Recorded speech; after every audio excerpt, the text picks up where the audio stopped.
Listo, genial. Y Eh, claro, bueno, cualquier ya está grabando, pregunta, Wilson. A la orden, yo listo, aquí me encargo de la... listo, Sergio, te agradezco. Por el chat, ¿no? Eh, sí, sí, cualquier pregunta que tengan o si de repente alguien quiere alzar la mano, no hay problema, la verdad. Lo importante es que, como siempre hemos dicho con Sergio, es que esto sea mutuo. Ustedes saben que cuando hay pregunta, hay respuesta, pues ahí todos aprendemos, ¿no? Algo muy importante que siempre hemos hecho con Sergio es no somos todólogos. Si algo no sabemos, pues igual se estudiará y en algún momento se responderá. O puede ser que alguien del grupo lo conozca y nos puede ayudar, ¿no? Ese es algo que siempre hemos conversado con Sergio para que la cuestión sea dinámica, ¿no? Y así todas las dudas que tengamos o preguntas, pues las vamos resolviendo sobre la marcha. Lo importante es que haya o un intercambio de ideas o si alguien más conoce, pues genial. Aquí no solamente el que da la charla es el experto y no es que no deseamos que nadie más hable, no, la idea con Sergio desde el principio fue que este tipo de charlas pues genere ese vínculo, ¿no? Esa amistad en cualquier parte del mundo en donde estemos, pero se genere este vínculo. Y es genial, Sergio, te comento, después de hacer estas charlas a veces por A o B razón, me escriben de otros lugares, dice, mire, tengo este caso, se acuerda que conversamos en aquella charla, no sé cómo podríamos hacerlo. Y es grato poderles echar una mano dentro de lo que se puede ir solventando esas dudas, ¿no? Entonces, no tengan miedo en preguntar y si no sabemos, pues investigaremos, estudiaremos y les responderemos, ¿no? Entonces, vamos por ahí y,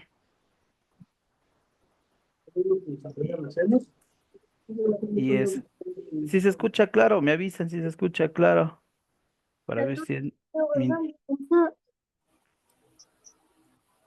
No, dicen aquí que todo perfecto, Wilson. Así que chévere. con todo gusto. Creo que es mi internet. Yo sí te escucho un poquito entrecortado de repente, pero creo que es mi internet. A la Oh, orden, ya. Listo, listo, Wilson, listo. todo tuyo. ¿Qué Ya. tenía? No. Entonces, vamos a empezar, ¿sí? ¿Usted le quitó?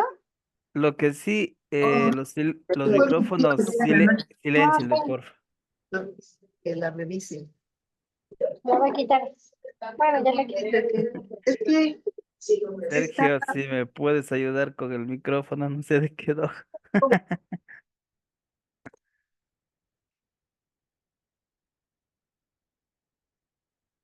Ya, listo. ¿Sí me escuchan todos ahora sí? Listo, Wilson. Listo, genial.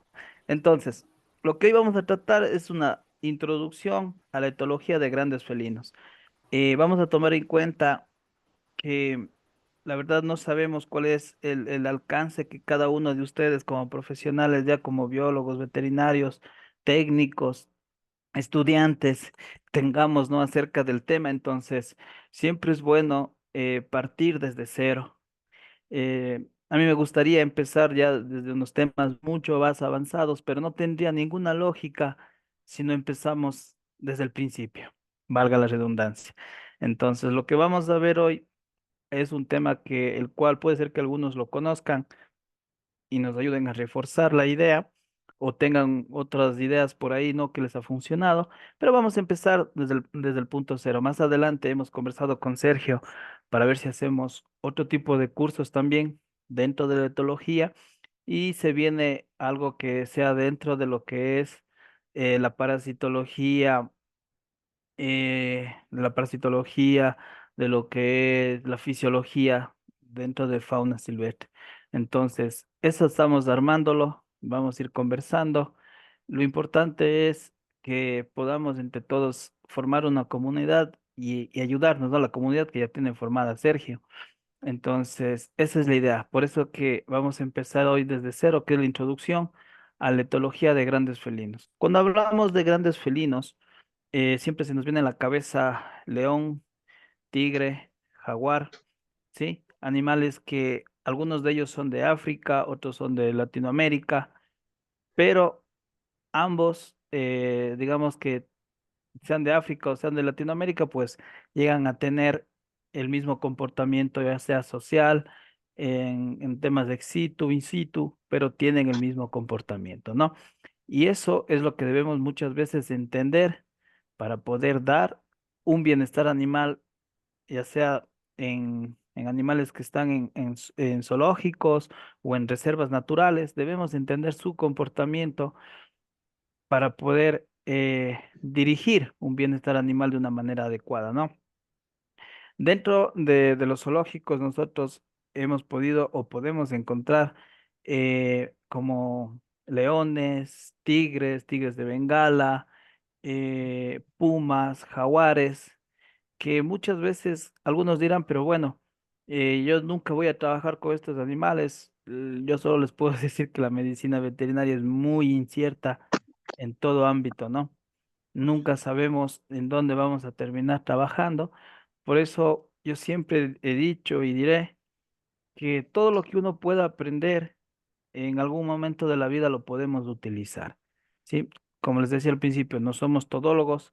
Acá no solo yo voy a tener la razón, pero es bueno siempre poder compartir las experiencias que en algún momento hemos llegado a obtener. Vamos a comenzar. Bien, como les comentaba hace un momento, pues la etología es la ciencia que estudia el comportamiento animal, tanto para animales que están libres como para animales que se encuentran en cautiverio. Algo muy importante es que para un animal que está libre, nosotros vamos a tomar en cuenta o sabemos de por ende, que estos animales su comportamiento es muy diferente, su alimentación, su manera de reproducción cambia abruptamente con animales que están en cautiverio. Y más adelante iremos desarrollando el tema e iremos viendo a qué nos referimos con esto, ¿sí? Pero también algo que debemos tener en cuenta, que cuando nosotros entendemos la etología de un animal, podemos hacer que su entorno, ¿sí? Sea más adaptativo o el animal se adapte más al entorno que ustedes quieren asimilar con animales que están sobre todo en cautiverio. Pero animales que están en vida libre, también nosotros debemos generar un entorno, ¿sí? Ustedes dirán, pero ¿cómo si ya está en su medio? Hoy en día tenemos muchos problemas que son, por ejemplo, la ganadería, los perros ferales, el avance de muchas veces de minerías. Eso hace que se reduzca el espacio de vida de estos animales, ¿no es cierto? Porque el hombre va avanzando a grandes escalas y el espacio de ellos se va reduciendo también. Entonces, nosotros también debemos comprender la etología de un animal para poder manejar cuando se reduce el espacio, porque en el momento que se reduce el espacio de un animal en vida libre, pues va a pasar lo siguiente, va a buscar en dónde alimentarse. Y ahí es cuando muchas veces ustedes van a encontrar a un puma, a un tigrillo, a un jaguarundi. Jaguarundi es el que está aquí abajo, ¿no? A un tigrillo, un jaguarundi, que se acerca a la población a veces para buscar alimento.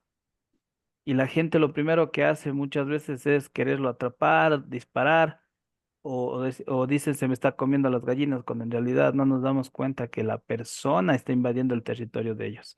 Entonces, nosotros debemos de entender también cuál es su etología dentro de vida libre. Y cuando esté en cautiverio, pues mucho más.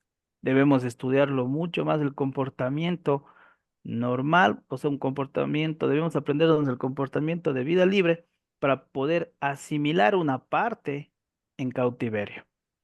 De los centros que he podido visitar, conocer, que hemos podido conversar, decir que un centro tiene el 100% de etología con un animal que esté en cautiverio como si estuviera en vida libre es muy difícil, es casi imposible, porque en vida libre incluso las mismas plantas que ellos pueden apercibir, que pueden dar eh, calma al animal, que puede dar relajación al animal, o se pueden, muchas veces algunos felinos mastican plantas por estrés, incluso en su hábitat natural. Es muy difícil que esas plantas podamos transportar o colocar en cautiverio. Entonces, por eso decir que un animal en cautiverio tiene al 100% eh, el estudio etológico y la parte etológica Es muy difícil, es casi imposible, pero sí lo podemos asimilar, sí podemos llegar a un 90-95% para formar una buena etología, un buen bienestar animal en cada una de estas especies, ¿no? Porque al final la etología lo que busca es dar un bienestar animal según el ecosistema al que pertenezca. Ahora, hablando un poco dentro del comportamiento social y territorio, pues la mayoría de felinos son solitarios, ¿sí? A veces cuando nosotros vemos en las películas, cuando éramos pequeños, veíamos que siempre, teníamos la idea, ¿no? Que siempre andan en manada, que viven en grupos de 10, 20, pero no, no es así. Muchos de ellos, como por ejemplo el jaguar, el tigre, el puma, por lo general son animales solitarios.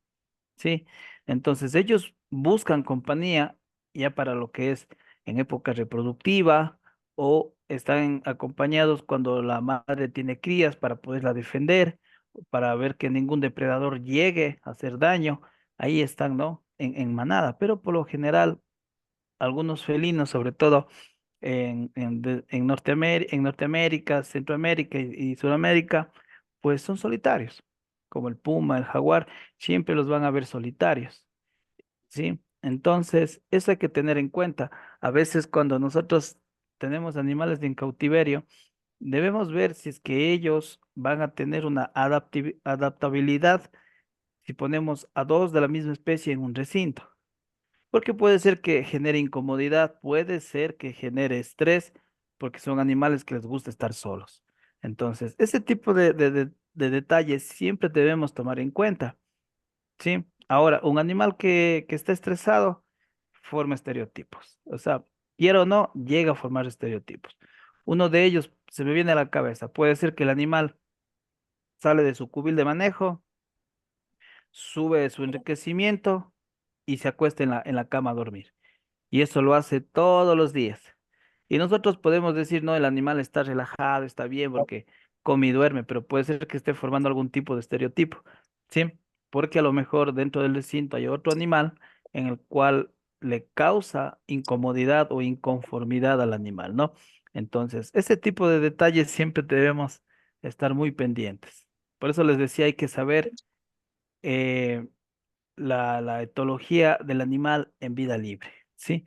Eso nos va a ayudar muchísimo. Ahora, con esto no quiero decir que, por ejemplo, si ya tenemos a pumas o a jaguares o a tigrillos dentro de un recinto durante años, vamos a separarlos, no, porque ya formaron un vínculo. Si ustedes los separan ahora, también van a causar estrés. Pero si es una especie que recién les llega o recién te llega, debemos estudiar esa parte. Si el animal es apto para compartir un recinto o no es apto. Eso tenemos que tener mucho en cuenta, ¿no? Ahora, no todos los felinos, no todos los felinos les gusta estar solos, como es en el caso de los leones. Los leones sí andan en manada, ¿sí? Eso hay que tener en cuenta. El león sí anda en manada. Entonces, para ir a cazar, para protegerse, para vivir, pues andan en manada. Los leones sí. ¿Sí? También hay que tener en cuenta que muchas veces cuando se Disculpa, forma... Wilson. Sí, dímelo. Oye, por ejemplo, vamos, aquí hay gente que a lo mejor no ha llevado etología. ¿A qué le llamamos estereotipia?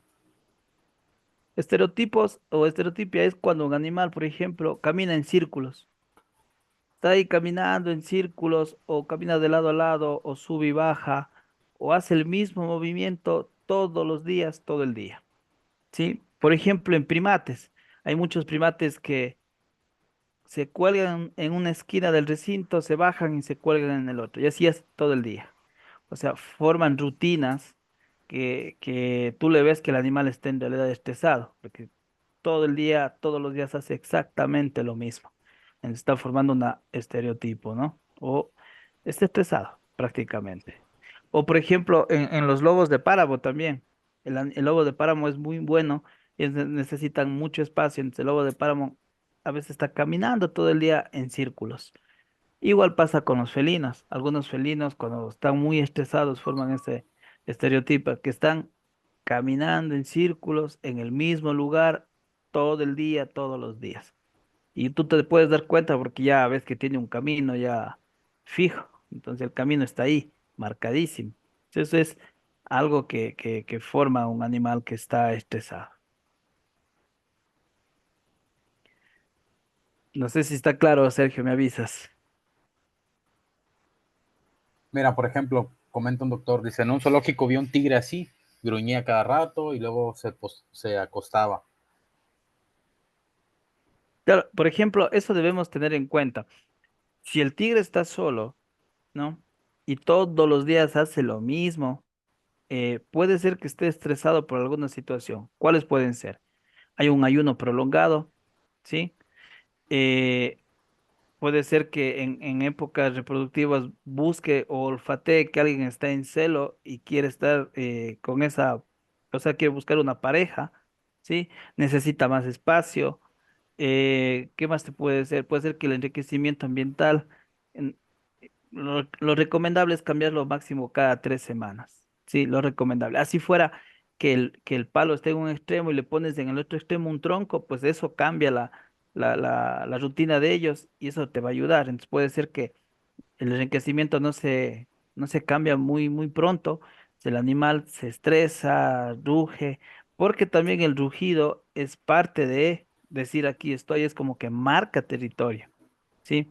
Pero, por ejemplo, un animal que está estresado, ya le digo, le vas a ver caminando siempre de lado a lado, ¿sí? Y hace todos los días lo mismo, por el mismo camino, por el mismo sector, los mismos movimientos. Si el animal se está empezando a estresar, estás formando un estereotipo con este animal. Está formando el animal un estereotipo. Puede ser por la alimentación, puede ser ayunos prolongados, puede ser que en épocas reproductivas el animal se siente solo. Y depende de la especie, como te digo. Por ejemplo, un león, si tú le tienes solo, se va a estresar más que un tigre, porque el león es de manada, el tigre por lo general es solitario. Entonces, ese tipo de cosas siempre hay que verlas, ¿no? A Y ver. por ejemplo, acá preguntan otra duda, ¿qué se podría hacer ante este tipo de conductas? Y Eh, otra duda personal, y aquí me disculpo con todo el panel. Por ejemplo, el doctor Wilson tiene un perfil muy interesante, además de ser médico veterinario especializado. Digo, Ecuador es la cuna de la biodiversidad.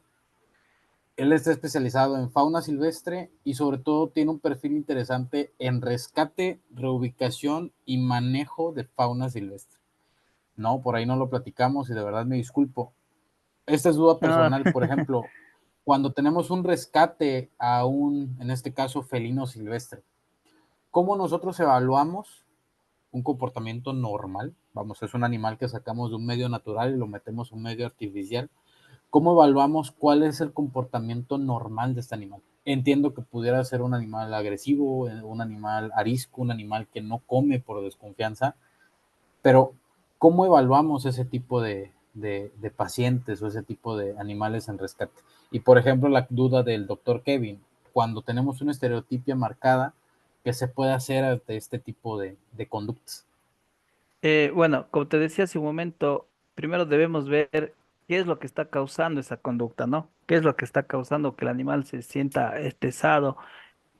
Como te digo, puede ser la dieta, puede ser ayunos prolongados, puede ser que dentro del recinto está faltando agregar algo o quitar algo o cambiar el entorno, ¿sí? Por ejemplo, hay animales que tú cada mes le puedes cambiar el entorno, hacer enriquecimientos ambientales, no hay problema, pero hay otros animales que por lo general te piden o te exigen casi cada 15 porque tú ya lo ves, utiliza la primera, hay curiosidad y después ya se aburren y empiezan a caminar o deambular de una manera que no es la normal, ¿no?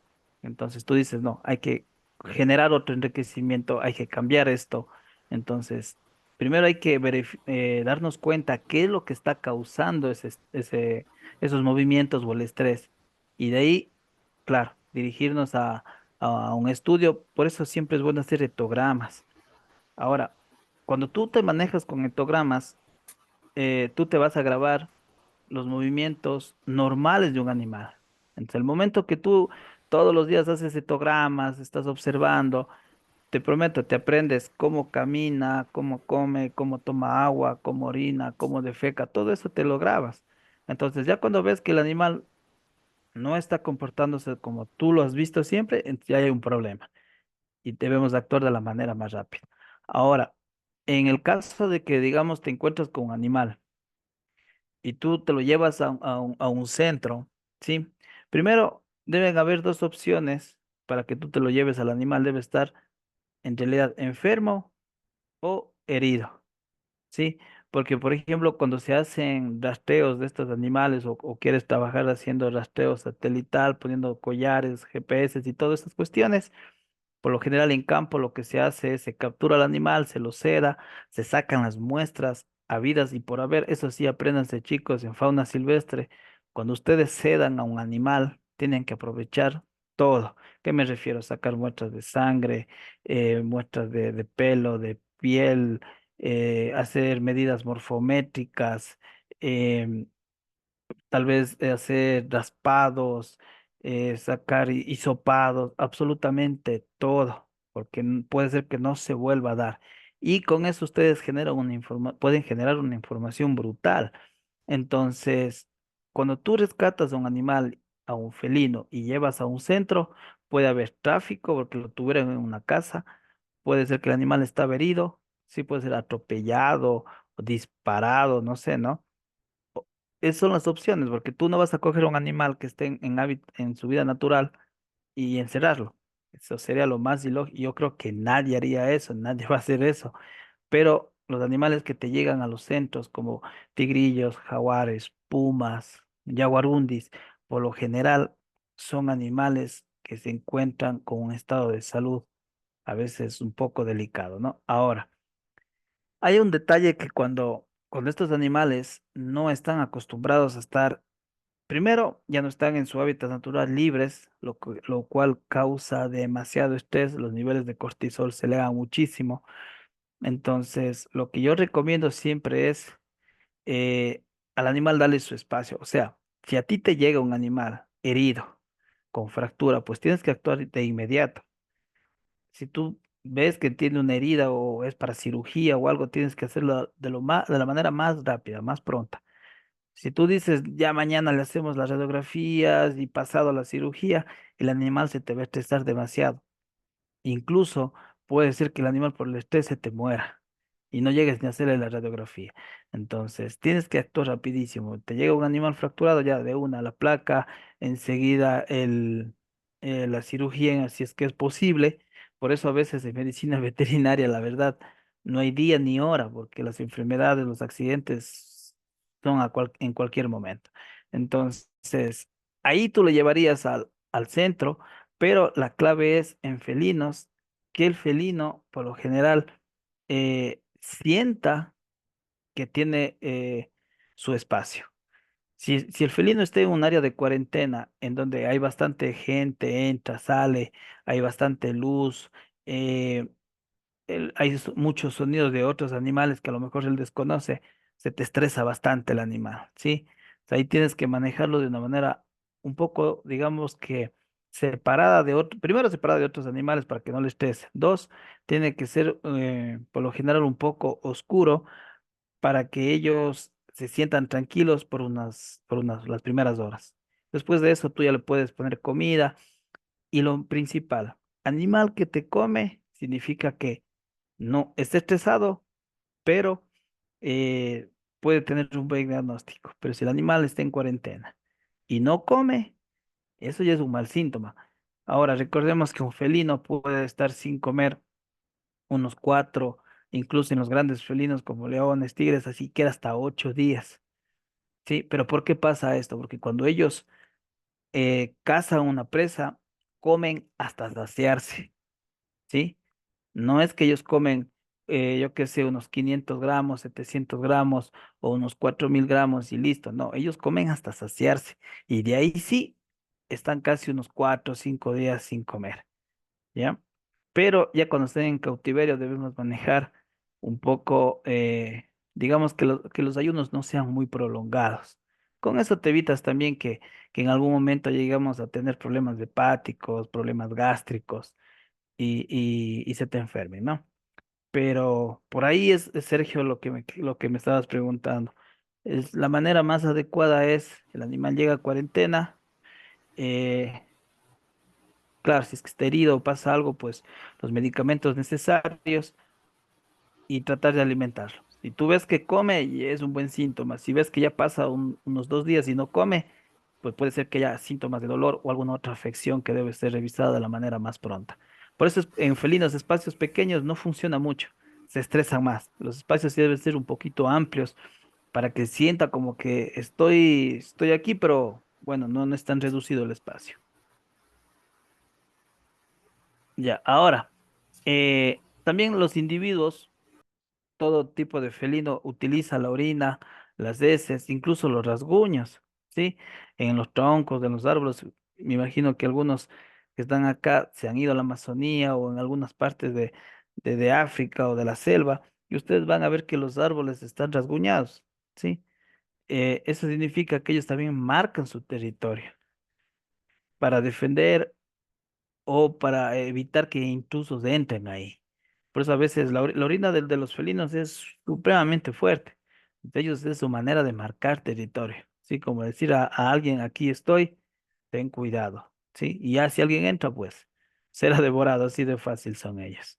Ahora, el, en todos los felinos siempre tienen un comportamiento territorial, ¿sí? Es por eso que cuando nosotros, si nos damos cuenta que hoy en día la ganadería avanza abruptamente, ellos tratan todavía de proteger su territorio. Entonces, por ejemplo, si la ganadería avanza y venga una vaca, se la van a comer, la van a matar porque está dentro del territorio que ellos en un principio ya formaron, ¿sí? Entonces, a veces la gente dice, no, ese jaguar, ese puma, ese tigrillo se comió mis animales. Y no, en realidad ellos ya marcaron territorio hace mucho tiempo atrás, sino que llegan a ser como invasores para ellos y a la final son presas, ¿no?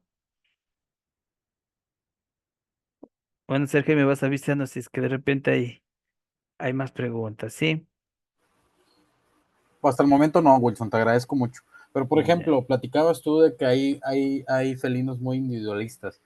En este caso, en cautiverio, el marcaje de territorio, hablamos de felinos que están solos en una jaula o solo Eh, en un hábitat.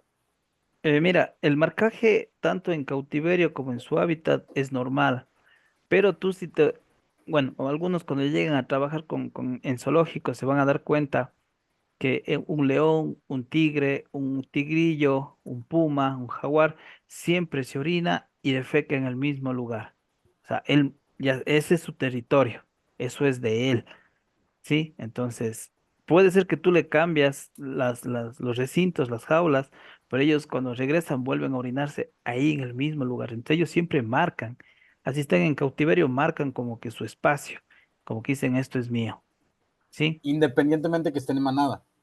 Independientemente que estén en manada, independientemente, ellos siempre van a marcar su espacio. Oye, Doc, por ejemplo, acá hay una duda, vamos, dice la doctora Moreno, dice que si hay alguna razón por los cuales los leones son los únicos felinos que están en manada. Una de las razones principales es, por ejemplo, yo creo que en lo personal, el, el león, el macho, decir rey de la selva no lo es. O sea, es un mito por la melena y toda la cuestión, pero en realidad el que manda siempre son las hembras, ¿sí? Entonces, las hembras son las que cazan, pero por el rugido de los machos protegen. Entonces, ellas saben que andar en manada les sale mucho mejor. ¿Por qué? Porque si tú te fijas en su hábitat natural, cuando ellos pelean contra un búfalo o puede lastimarlo, pero si van en grupo, sobre todo para alimentarse, ellos saben que van a ganar por el número de individuos que atacan a uno, ¿no? Entonces, por eso es una de las razones que los leones andan en manada, porque sus presas por lo general siempre son más grandes. Ellos si van solos llevan las de perder. Casi nunca van a ver que ustedes, un león, o más bien dicho, una leona vaya a cazar sola. Siempre va acompañada, ¿sí? Entonces, es parte de su estrategia, parte de su táctica para poderse alimentar. Mientras tanto, por ejemplo, acá en Sudamérica no tenemos, los depredadores son más grandes siempre que las presas, entonces Por lo general son solitarios porque no necesitan ayuda a veces para alimentarse. Puede ser una de las razones, ¿no? Ahora, la comunicación entre felinos, también como habíamos hablado, es muy importante. Los felinos siempre poseen un amplio repertorio de comunicación. Sí, esto viene o esto también forma parte con sonidos, con partes visuales, con partes, bueno, químicas no le diría mucho porque es mediante lo que orina, mediante lo que defecan, deja un olor. Entonces, es parte de su comunicación. Y muchas veces se ha dado, se ha visto, ¿no? Se ha visto en monitoreos, en cámaras trampa, a veces que cuando un puma, sobre todo la hembra que está en celo, un puma o un jaguar, orinan en un espacio, horas después el macho pasa por el mismo lugar. O sea, la hembra pasa primero, a veces, cuando está en celo, y el macho pasa después, porque va dejando un rastro, es una parte de que ellos como que se comunican, ¿sí? Es parte de su comunicación. Y aparte también como que los rugidos, los maullidos que hacen, es parte de cómo de ellos se comunican. Por eso a veces es importante que en los zoológicos existan los recintos, si a lo mejor tú tienes, ya sea leones, sea tigrillos, sea pumas, la especie que tú tengas, a lo mejor entre ellos tú no los puedes tener juntos, tienes que tenerlos en recintos separados, pero es importante que ellos se puedan observar. ¿Sí? A lo mejor tú la malla la tienes bien protegida para que no exista una laceración entre ellos, no se lastimen, pero es muy importante que ellos se puedan observar, se puedan olfatear, porque van a reconocer a los de su especie. Y es algo muy importante porque das tranquilidad a ese animal, no es como que está solo él y nada más. Das tranquilidad también al animal. Es parte de una etología que ayudas a que el animal en la parte de comunicación pues no la pierda, porque si el uno ruge, el otro también va a rugir. Si el uno maulla, el otro también va a hacer sus maullidos, ¿no? Entonces es parte de, pero esto se da en los casos, ya te digo, que tú no puedas tener a dos o tres individuos de la misma especie dentro de un recinto. En cuanto a la vocalización, a los ruidos, a los gruñidos, ¿sí? Estos siempre cumplen diferentes funciones. Una de ellas, por ejemplo, cuando están en época reproductiva, el maullido a veces o el rugido cambia. No es el mismo que cuando están protegiendo su territorio. Eso hay que tomar en cuenta. Por eso a veces si alguien va a hacer campo o desea hacer campo y escucha un maullido, siempre debemos tratar de reconocer si es un maullido de alerta o un maullido de que está a lo mejor en celo eh, la hembra o en realidad están buscando comida. Pero eso ya sería cuando tú estás en campo, escuchas tantas veces que ya te vas grabando, ¿no? Porque, por ejemplo, los animales que están en cautiverio, hablando de los leones, cuando tú los vas a alimentar, el rugido es diferente que cuando ellos a lo mejor ya están listos para salir al espacio, ¿no? Al espacio de exhibición cambia mucho, mucho el rugido. Ya cuando tú estás ahí, te vas a dar cuenta que cuando tiene hambre es un rugido, cuando quiere salir es otro, o incluso cuando tienen dolor o alguna dolencia, cambia también, ¿no? Entonces, eso siempre hay que tener en cuenta, es parte de la etología.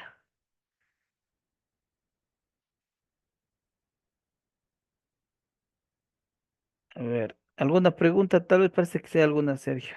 Y creo que sí se ve en la pantalla. Ahí me avisas.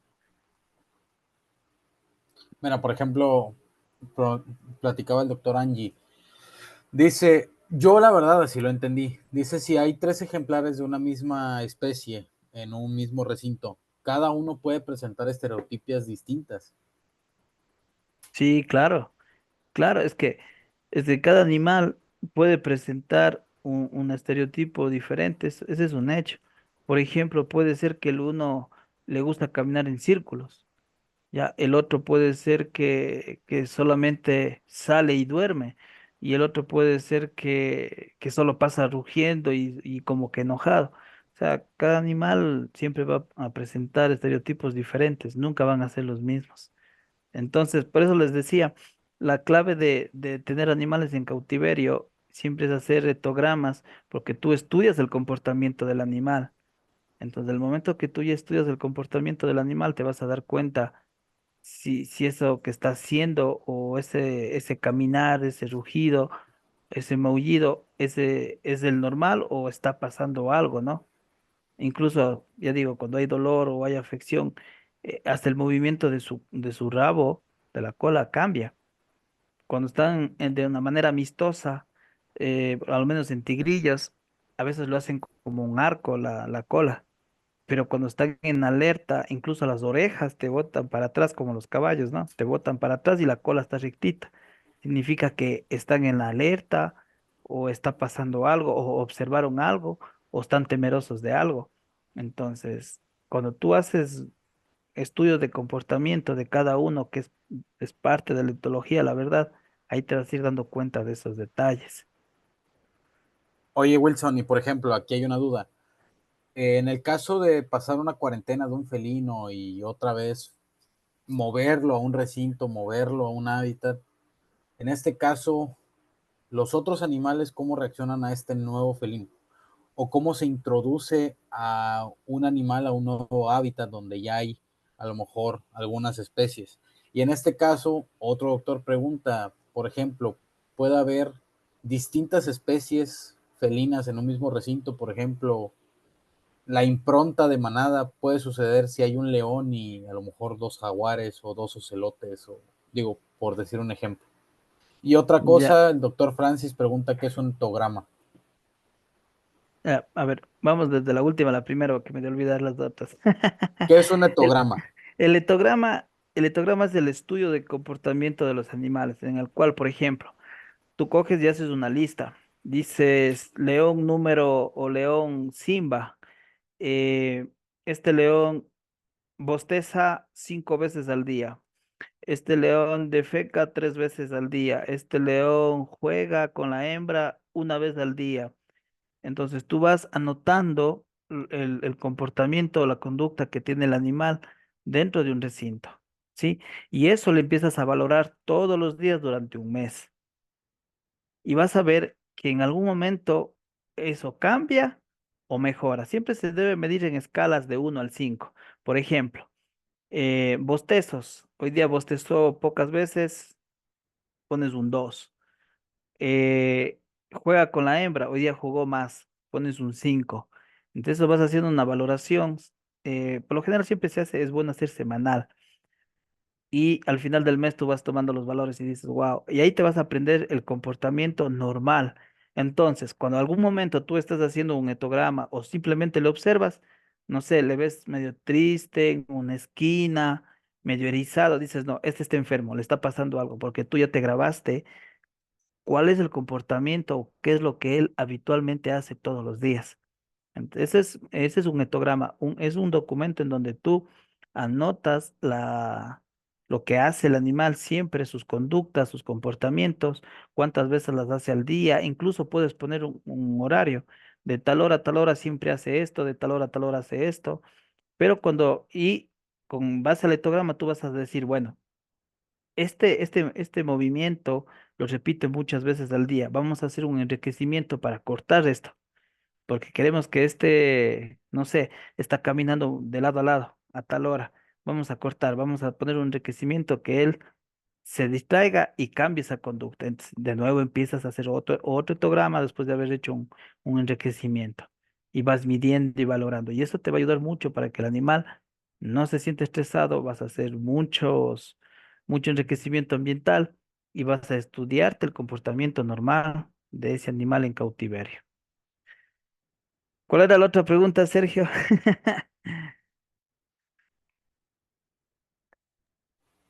La otra pregunta era, ¿cómo se hacía la introducción de un nuevo ejemplar a un nuevo hábitat donde hay distintas especies? No, en A el ver, supuesto de un animal rescatado, entramos a una fase de cuarentena, evaluamos que todo bien, posteriormente lo quieren reubicar a un hábitat, ¿cómo se hace esa ok, ok, introducción al hábitat? ya. Bien, algo que no estoy muy de acuerdo y que no me gusta mucho en lo personal, ¿no? Cada veterinario, cada profesional siempre tiene diferentes puntos de vista y eso hay que respetarlo. Pero algo muy personal, algo muy mío, no me gusta cuando llega un animal y al siguiente día ya lo libero. No lo recomiendo mucho porque por más que tú lo liberes en donde lo encontraste, si ya lo tienes al animal, hazlo estudios.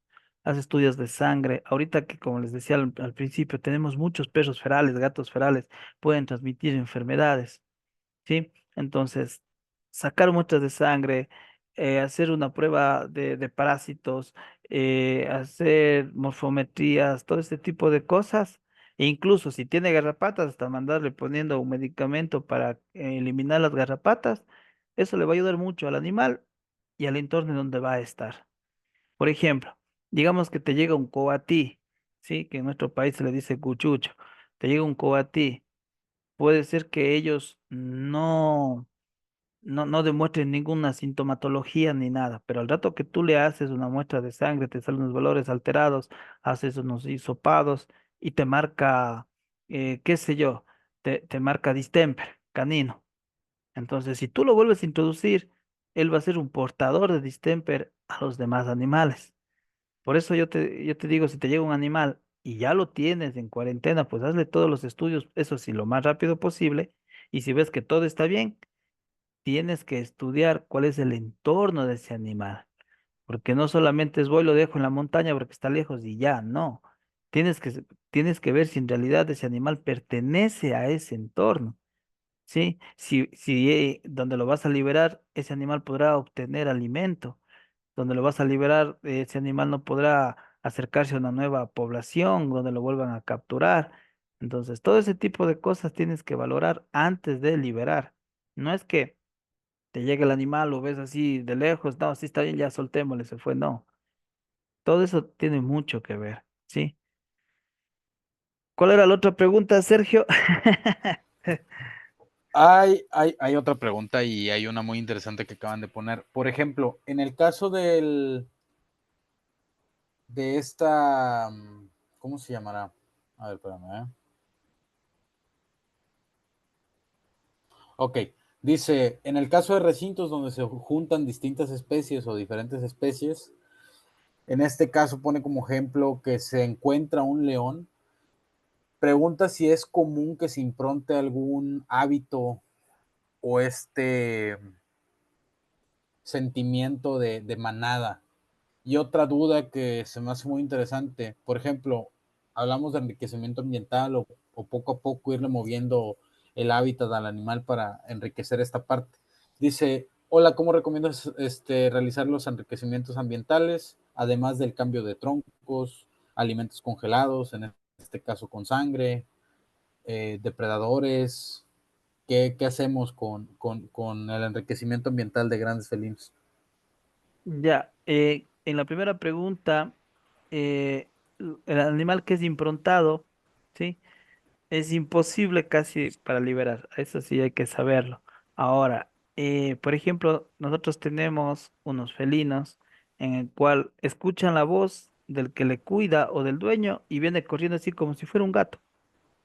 ¿Sí? Esos son también improntas, porque estos animales a veces cuando son pequeños ya estuvieron con el ser humano y a veces los criaron hasta con biberón o nacieron en cautiverio y están acostumbrados ya a la gente porque saben que las personas les dan de comer, ¿sí? Entonces, sí, los animales sí se improntan. Había una pregunta que decían que si se pueden estar un león y un jaguar, no es nada recomendable, para nada, absolutamente. Son dos felinos que van a buscar ser depredadores, ¿no? Uno del otro, entonces no es muy recomendable, a menos que estén en la sabana, que tengan un espacio, pero estoy hablando siquiera de unas 20 hectáreas, en la cual si el uno está por el norte, el otro está por el sur, pero en algún momento pueden encontrarse y puede darse una pelea, ¿no? Pero a lo menos en un zoológico tener estos dos animales dentro de un mismo recinto, eso es imposible, nada recomendable. Y la última pregunta del enriquecimiento, mira, hay también, ya vamos a hablar más adelante, hay enriquecimientos sensoriales, auditivos. Por ejemplo, nosotros hicimos un pequeño estudio en uno de los lugares donde yo trabajo, en el cual se les hizo una cascada artificial y eso les relaja, no tienen idea. les relaja tanto que el animal está acostado, está durmiendo y la gente puede estarle gritando, ellos están muy tranquilos porque el sonido de la cascada relaja a los animales, a los felinos, y no solo a los felinos, incluso a los monos, un sonido de cascada. Puedes poner cosas sensoriales. Hay una planta que se llama, esta planta es, ay, se me fue ahorita el nombre, déjame, le veo enseguida, ya. Yo creo que eso se puede conseguir. Déjame le ver el nombre. Ahorita.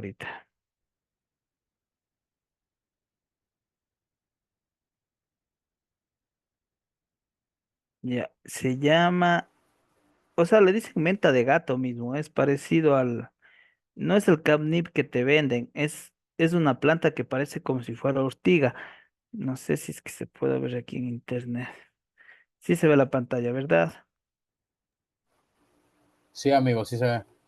Ya, ojalá no Bueno, se en vea este mucho. caso vemos tu presentación de PowerPoint. No le ven la otra, ¿no? No, pero no te preocupes, ahorita lo enriquecemos. Ahora, el tema de cuidadores, qué bueno que tocas esa parte. Pregunta también una doctora. El tema de cuidadores, ¿es necesario que haya uno solo designado a felinos? O en este caso, ¿ustedes cómo se enrolan o cómo se dividen las tareas de ir a evaluar a los distintos animales? Mira, por ejemplo, en lo que son, mi recomendación, debe haber un equipo que se dedique a felinos. O sea, el veterinario puede dedicarse a cuidar todos los animales del zoológico, del centro, todos. Pero los cuidadores, si es que tú tienes ya varios felinos, debes tener unas 2 a 3 personas que se dediquen solo a ellos. ¿Por qué? Eh, Primero por la seguridad. Por ejemplo, si va cualquier persona, no sabe cuál es el método de seguridad, ¿no? Quien quita, se le olvida cerrar una puerta, poner un candado y puede causar un accidente. Primero. Dos, por lo general, muchos de los animales ya saben quién le da de comer. Cuando va otra persona, a veces ya no quieren comer, no te reciben la comida, o por ejemplo, nosotros tenemos la costumbre, los animales nunca duermen afuera en el exhibidor. Siempre duermen dentro en el cuarto, en el cubil, donde tú le tengas, siempre les hacemos dormir dentro. Entonces, cuando va otra persona, aprovechamos para alimentar para que el animal entre. Cuando va otra persona, ya no quiere entrar, porque ya no conoce al que le da de comer y puede pensar que lo van a medicar, que lo van a pinchar, a inyectar, y ya no quiere entrar. Entonces, primero por seguridad, sí debería ser la misma persona que se encargue todos los días de los felinos. Así fuera una persona, pero esa persona tiene que saber a qué hora sale, a qué horas entra, cuánto come, qué come, cómo cerrar los candados, todo. E incluso la persona, como ya le ve todos los días, de una se da cuenta que le está pasando algo y puede llamar al veterinario y decir, mira, hoy día vi que ya no comió normal, o le vi que está como un poco cojo, o le vi medio triste, porque ya se aprende el caminar, el cómo se le ve al animal, ¿no? Por eso es recomendable que siempre sea casi la misma persona. Cuando tú cambias mucho de personal, incluso nunca te das cuenta si el animal está enfermo o no, porque como es nueva la persona, el cuidador lo ve y dice, "Pues, debe hacer así mismo y total ha estado enfermo". Entonces, lo recomendable es que siempre sea la misma persona, incluso por seguridad. Bueno, vamos avanzando un poco más y vamos sacando nuevas preguntas. En la parte alimentaria y sobre todo de cacería, como les decía, ¿no? La estrategia de caza varía según la especie. Como hablamos hace un momento, en lo que son los leones, por lo general siempre van en manada, cuando es el jaguar siempre va solo, el puma igual, pero hay que saber también cómo ellos utilizan en su hábitat natural para poder hacer el enriquecimiento que preguntaba hace un momento para estos animales. Por ejemplo, si tú tienes 3, 4 leones dentro de un entorno y tú le pones la comida, tú sabes que como cazan en manada, a veces comen casi en manada, no vas a tener mucho problema que se te peleen. Pero si tienes a lo mejor, yo qué sé, pumas o jaguares, que por lo general son solos, y les botas la comida, se van a pelear porque ellos por lo general cazan solos. Entonces eso hay que saber. En ese caso, si tú tienes dos, tres pumas dentro de un mismo recinto, lo recomendable para que nunca peleen es como que ponerles la comida en cada esquina o si ya entran al cubil de manejo cada uno, pues ponerlos ahí y evitas peleas, ¿no? Entonces, eso hay que tener en cuenta que la alimentación dentro de un medio de conservación es según la especie, ¿sí? Eh, bueno, está por demás decir, pero siempre es bueno, pues la dieta es estrictamente carnívora. Muchos de ellos, sobre todo los felinos un poco más pequeños, pueden comer igual a veces aves, reptiles. Eh, no recomiendo mucho a veces dar cuando se muere una vaca o se muere un caballo y con eso alimentar a estas especies. Yo no lo recomiendo porque a veces no sabemos con qué murió ese animal, qué afecciones tuvo o qué medicamentos fueron puestos antes de que se mueran. ¿Sí? Usted acuérdense que hay antibióticos que siempre quedan en sangre, quedan en carne, incluso puede presentarte un problema más adelante. Entonces, yo no recomiendo mucho como que se murió una vaca, le puedo dejar, sí, sí, traiga, ya le doy. No es muy recomendable, ¿sí? Es mejor que tengas ya tu proveedor de carne, tu proveedor de pollo, ¿sí? Y siempre trabajes con ellos sabiendo de dónde vienen, ¿no? Es lo mejor que puedes hacer. Por ejemplo, les doy un ejemplo y a donde voy yo siempre cuento esto porque parece chiste, pero es verdad. En uno de los centros que yo trabajo, él tiene un frigorífico, o sea, una persona que siempre ya vende la carne. ¿Sí? Y cuando él va a pedir, un día que se fue conmigo, fuimos a comprar, le dice, deme lomo y deme costillas, por favor. Y el dueño del almacén le dice, ¿le corto la costilla para los leones o le mando así entero? Y el dueño del centro dice, no, no, no, filetéeme el lomo, que el lomo es para los leones y la costilla es para el personal, porque todos almuerzan ahí. Y el señor se reía, pero no, no era chiste, era en serio. El lomo fino le da a los leones y las costillas y esto hace caldo la señora de la cocina para todo el personal para poder almorzar ahí. Entonces, cuando nosotros llegamos a entender, a mí me pareció chistoso ese rato, pero después dándome cuenta, cuando llegamos a entender ese punto, ¿no? Que esos animales deben tener la mejor alimentación, te libras de un mundo de enfermedades. El animal come bien, no se estresa, tiene una buena parte nutricional.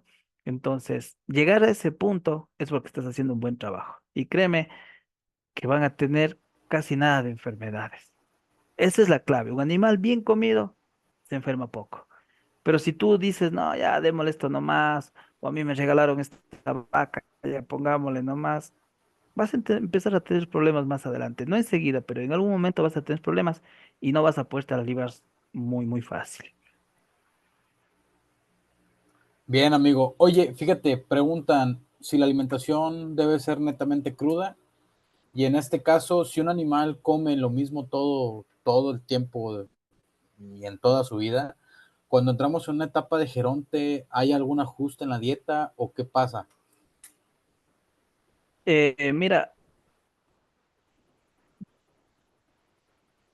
por ejemplo, nosotros siempre trabajamos bares, ahora sí, muchos de los centros, ¿no? Tienen gallinas que son para exhibición, o tienen borregos, cordero, o incluso venados. Muchas veces de esta dieta se puede ir variando, pero hay algo que hay que recalcar. No porque es carnívoro come lo que le des, también son selectivos. ¿Sí? Entonces, muchas veces ha pasado que a lo mejor, no sé, se te murió un venado, ¿ya? Y tú le botas a los leones, ellos llegan, aperciben, como es algo que no les agrada, no comen, lo dejan ahí. También son selectivos. O por ejemplo, un chivo. Tú sabes que el olor del chivo es fuerte. Entonces llega lo percibe, no lo come. También siempre es bueno que la dieta sea variada. Si un día come carne de res, al otro día puede comer pollo. Y así sucesivamente, ¿no? Claro, tiene que ser crudo. La carne es cruda. Ahora, cuando tú tienes congelada la carne, lo recomendable es vas a dar de comer en la tarde. por ejemplo, o das de comer en la mañana. Entonces, horas antes sacas de lo que tienes congelado y dejas que llegue a una temperatura ambiente. Si la temperatura de la carne no está de una manera ambiente que puede generar algún tipo de daño, es bueno coger agua caliente y poner en el recipiente para que la carne se caliente, pero no se cocine, ¿sí? En el caso también, nosotros se puede utilizar, o sea, ha utilizado las gallinas, ¿no? Gallinas vivas, pero estas tienen que tener un proceso. Tú las tienes desparasitadas, las llenas de vitaminas y ahí se les da a los animales, ¿sí? Porque si tú botas una gallina por botar, puede ser que esté con parásitos y todo, entonces vas a transmitir los parásitos a ellos también. Lo mejor sería que esté bien desparasitada, con bastantes vitaminas, y de ahí sí poderles dar a los carnívoros, a los felinos, ¿no? Y ahora, en animales gerontes, por ejemplo, yo recomiendo ya desde el octavo año, más o menos, desde el séptimo, octavo año, en la carne siempre poner pastillas, puede ser de complejo B, puede ser multivitamínicos, pastillas de minerales, que hoy en el mercado hay un mundo para felinos, ¿sí? Claro que depende del peso, vas a gastarte el producto.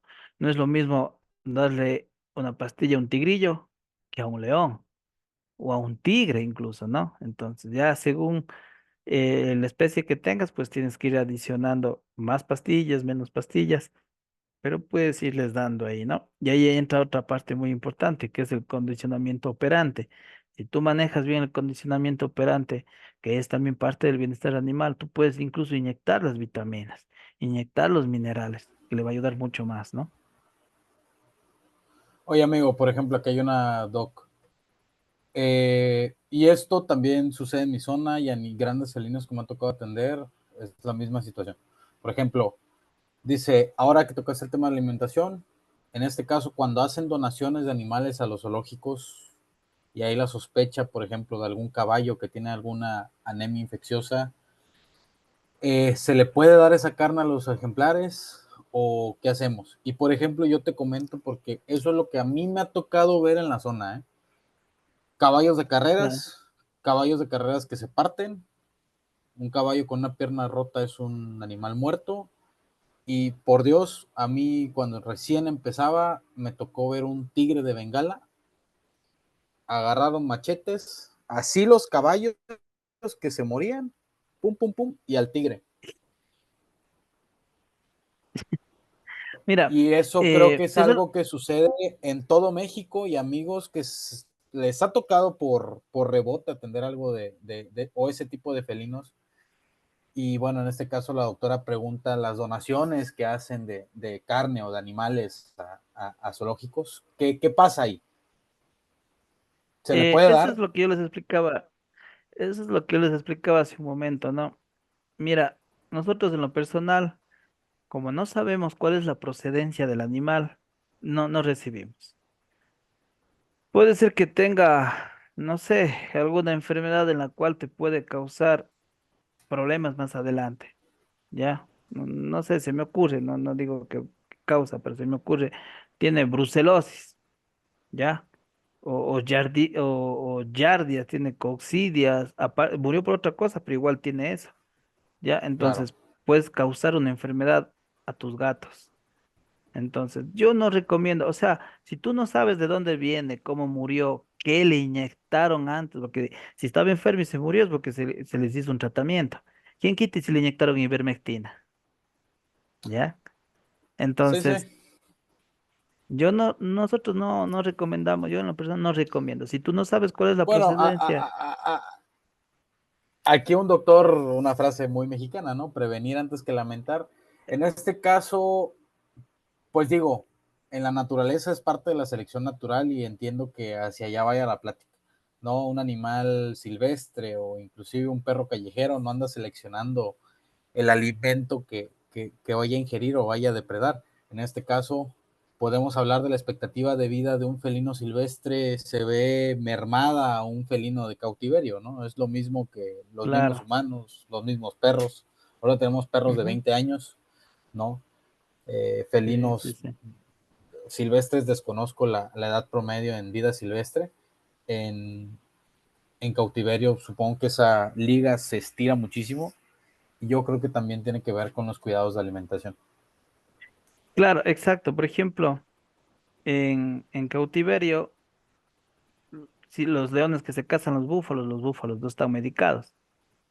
Entonces no vas a tener un problema de que a lo mejor ivermectina le cause alguna toxicidad al gato. Claro, Entonces, bien, o sea, yo recomiendo, si tú no sabes de dónde proviene la carne, eh, mejor no darles y te evitas más problemas, la verdad. adelante. Ahora sí, chicos, entonces, empezamos, ya. Bien, eso hay que tener en cuenta, ¿no? Primerito, cuál es el tipo de alimentación, el tipo de caza y según eso, pues, dar de comer a tus felinos, por ejemplo. ¿Alguna vez sucedió que les habían botado estos puercos salvajes que acá se llaman sajinos a unos leones y causaron accidente porque ellos también se defienden, tienen colmillos grandes? Y claro, igual los mataron, se los comieron, pero hasta eso les causó heridas a los leones. Entonces, tenemos que tener todos esos detalles en cuenta antes de alimentar. Cuando tú quieras alimentar con presas vivas, que sean presas que no causen daño a los felinos. Ahora, algunos dirán, no, pobrecitos, es parte de la naturaleza, ¿sí? Ahora, claro que hoy en día ustedes pueden dar solo presas muertas, pero créame que cuando tú le das a un animal una gallina, hay unas gallinas bien chiquitas que son rapidísimas y vuelan bastante. Créanme que el animal se libera, como que uf, ya quiere cazar y salta y todo. Es parte de, ¿no? Hay que tener en cuenta. Eh, en cautiverio es muy fundamental lo que habíamos hablado ahorita con Sergio, es muy, muy fundamental que, que calculemos, que sepamos qué vamos a dar de comer, ¿sí? Por ejemplo, eso les decía, no toda la vida van a comer pollo, pollo, pollo, no, podemos variar, res, pollo, si a lo mejor tú sabes que el caballo solo corrió y se rompió la pata, pues claro, no tiene ningún antibiótico, más bien tiene algún tipo de vitamina o algo, lo puedes dar, en el caso de que quieran, porque ya les digo, los felinos también son selectivos, no es que porque es felino ya te come lo que asome, no, no es así, ellos también a veces son selectivos, ¿ya? Ahora, en la parte de comportamiento ya reproductivo, el cortejo en los felinos se caracteriza mucho por las vocalizaciones. Es lo que yo les decía hace un momento, cuando ya están en celo, las vocalizaciones son un poquito más intensas y un poquito más finas, digámosle así, ¿no?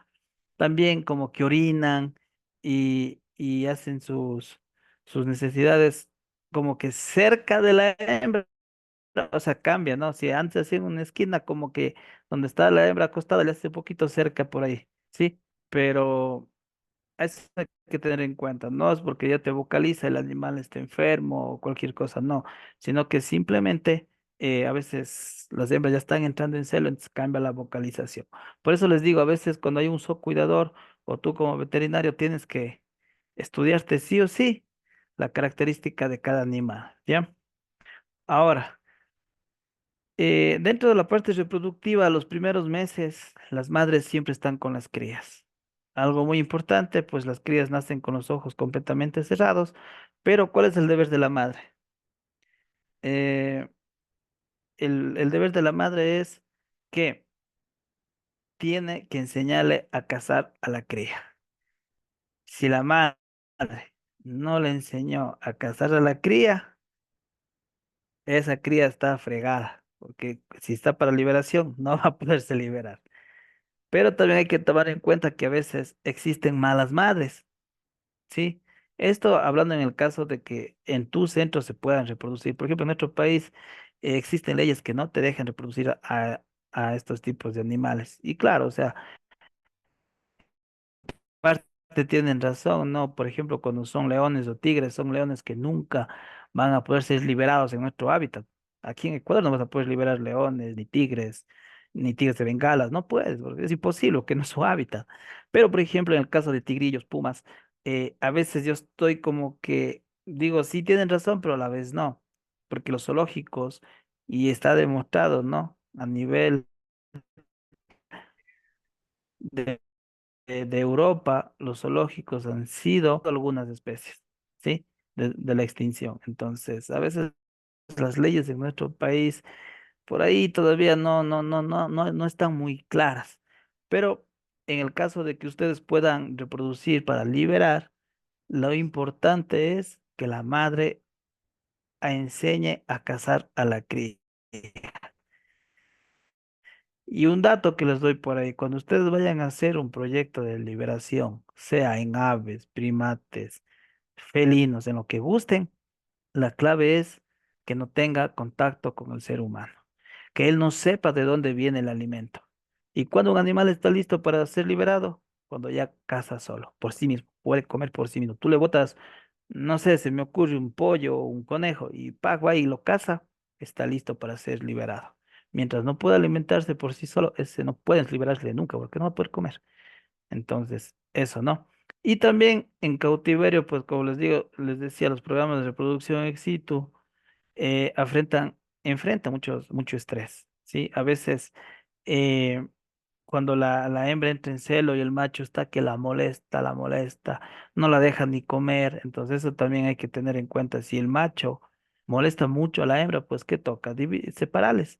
Y, por ejemplo, es un solo exhibidor, pero a lo mejor los dormitorios están divididos. Pues deja salir a la hembra un día, al macho otro día, para que no moleste mucho y no cause estrés. Sí, eso hay que tener en cuenta. Ahora, lo que habíamos hablado un poquito acerca de lo que es del enriquecimiento y el bienestar animal, ¿no? Hay que tomar en cuenta que nosotros tenemos que hacer que todos los estímulos sean puestos en acción al momento de hacer enriquecimiento. No solamente esconderles la comida para que el estímulo, la parte olfativa se desarrolle, no. Hay muchas cosas que puedes hacer, por ejemplo, en la parte física, que trepen con rocas, con troncos, como te decía, cascadas de agua, ¿sí? Pero siempre entendiendo la etología en su vida libre. Por ejemplo, un león, un, un, un leopardo, estos son de África, de la sabana, ¿no es cierto? Por lo general, su hábitat es espacios que planos. Sí, no es muy recomendable poner espacios muy montañosos porque puedes afectar las articulaciones y con el tiempo puedes llegar a tener problemas articulares en estos felinos porque son grandes y si saltan pueden causarse lesiones. Sí, ahora. Por ejemplo, en un puma tú puedes hacerle adentro la parte de enriquecimiento, ponerle como tipo montaña y todo, porque ellos son de montaña. En un jaguar tú puedes poner más árboles porque a ellos les gusta subirse y estar acostados sobre árboles. Entonces, cuando tú vayas a hacer enriquecimiento, tienes que ver también la parte etológica de su hábitat natural, ¿sí? Y tratar de desarrollar otros, como les decía, la parte física, la parte sensorial, el alimento, incluso, como les comentaba hace un rato, busquen en la planta, se llama menta de gato. Es una planta que tú puedes sembrar a las afueras del recinto de ellos. Y eso emana un olor que les calma, pero brutal. Nosotros hicimos una tesis en uno de los zoológicos que trabajo con el producto este que se utiliza para los gatos, el catnip, en tigrillos. Nos fue espectacular, ¿sí? Nos fue supremamente bien, le relaja muchísimo. Al menos en épocas reproductivas, nosotros le pusimos esto y el macho se dedicaba más bien a revolcarse sobre el carnívoro, a estar más tranquilo y dejaba a la hembra más tranquila. Entonces, ese tipo de estímulos también se pueden hacer. No solamente buscar la manera de que de la parte alimentaria sea el enriquecimiento. Puedes ponerle cepillos o escobas para que se refrieguen, ¿no? Todo eso les gusta. O poner un tronco con soga para que claven sus garras y señalen. Todo eso es parte de, no solamente es la parte alimentaria, ¿no? Y las aplicaciones de la etología en la conservación, lo que nos preguntaban hace un momento. Estas son cámaras trampa que se pusieron, que se hizo un proyecto con unos colegas hace unos años atrás, ¿no? En los cuales en bosque seco y en bosque húmedo, nosotros en nuestro país tenemos la gran ventaja que tenemos todos los climas en un solo país. es, es multidiverso. Ecuador. Entonces, en bosque seco encontramos al puma, como ven aquí en estas cámaras, y es lo que yo les decía, si ven, anda solo. Y el jaguar en bosque húmedo también le encontramos en la parte oriental y andaba solo. Y aquí estaba marcando, dejó marcadas las garras. No pude descargarme el video, estaba muy pesado, no le pude cortar, no lo hubiese puesto. Clavó sus garras, se frotó sobre el árbol y se fue. Y horas después, esta era una hembra, y horas después pasó el macho y fue olfateando, igual fue, se orinó, se refregó y se fue por el mismo camino donde fue la hembra. Y el puma también, por lo general, siempre anda solo, ¿no? Y este puma le vimos algunas veces que pasó por las cámaras. Entonces, esta información, cuando tú pones cámaras, trampas y todo, nos permite diseñar ya corredores biológicos. ¿Sí? Que conecten una población aislada y disminuye el riesgo de extinción.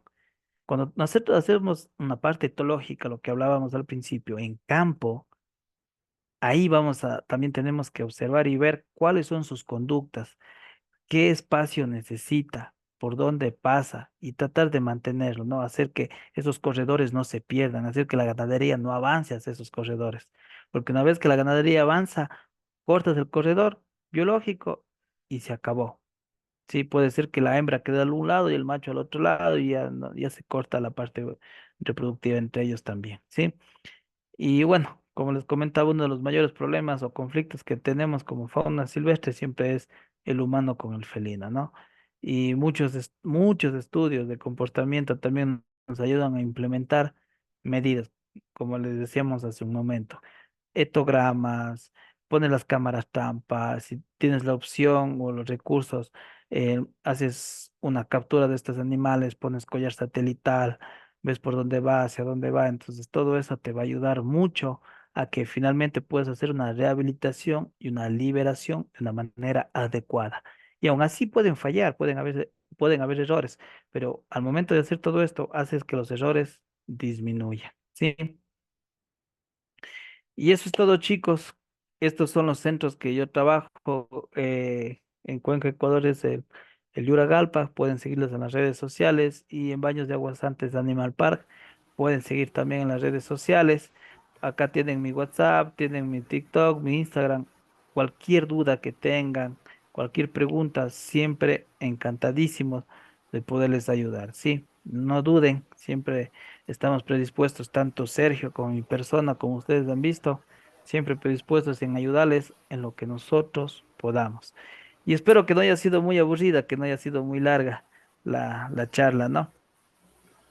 Te agradezco mucho, Wilson, y también quiero agradecer a todos los participantes porque creo que es la primera vez que no batallamos con micrófonos. De verdad. De verdad. De verdad, de verdad. Es creo que la primera vez que no batallamos con micrófonos. Te agradezco, Wilson. De verdad, híjole, yo en lo personal, sabes que hago mis anotaciones y demás, y tengo varias dudas propias. Por favor, los que gusten una duda, con toda confianza, pónganla en el chat y ahorita la pasamos al doctor. Por ejemplo, para terminar el tema de enriquecimiento ambiental y el tema de alimentación, por ejemplo, ¿se puede usar la implementación de feromonas a nivel recinto para esta cuestión de enriquecimiento ambiental o estimular algunas actitudes de parte de ellos?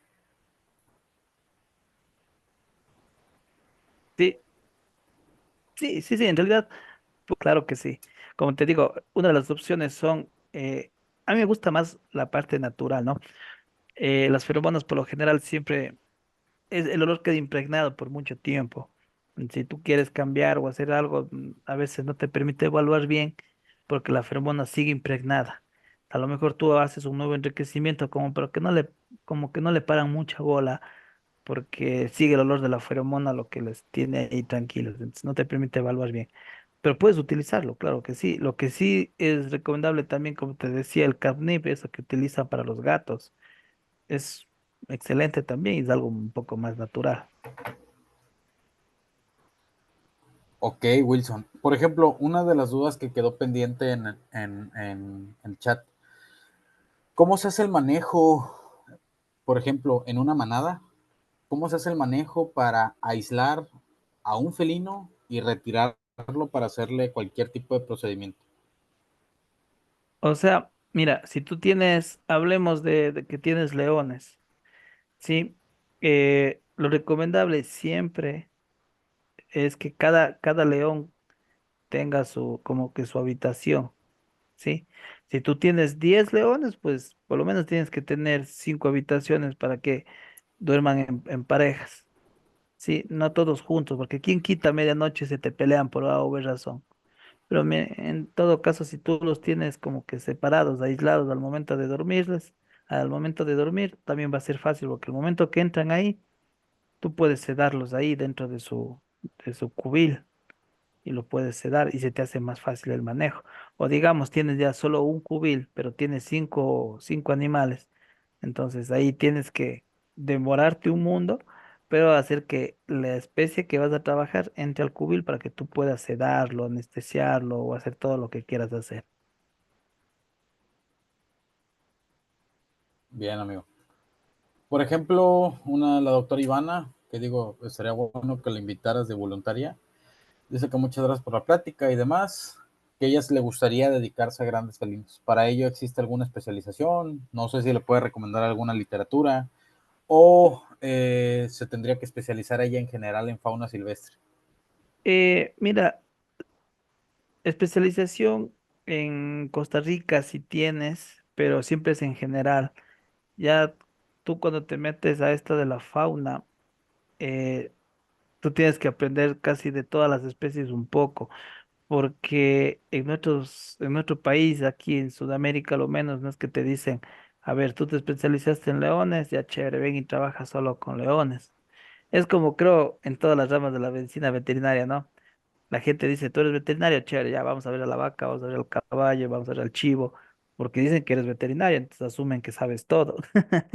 Entonces, dentro de la fauna es igual, cuando tú dices, sí, ya me dediqué a la fauna, o sé de fauna, ya te preguntas del mono, del pingüino, del venado, del león, del tigre, entonces especializarte en una sola, no hay, pero tienes que aprenderte de todo, ¿no?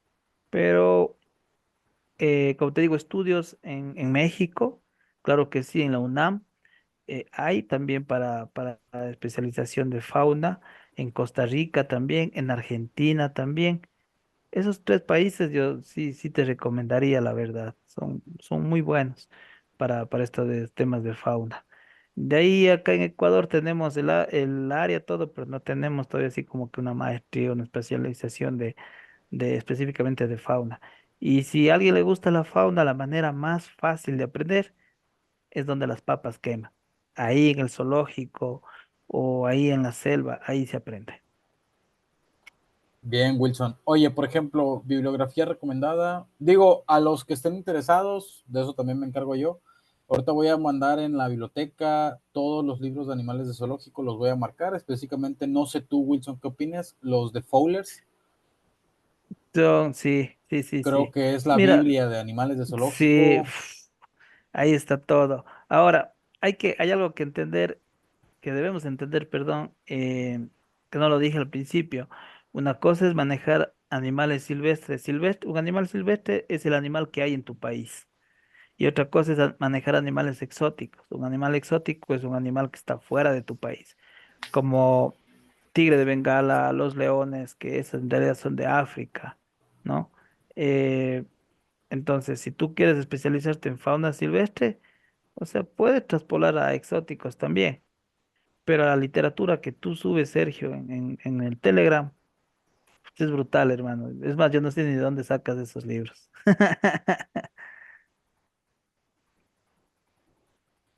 Tú sabes que hay que ser político, mi Wilson. Oiga, oye, Wilson, otra duda que también abordaste un poquito.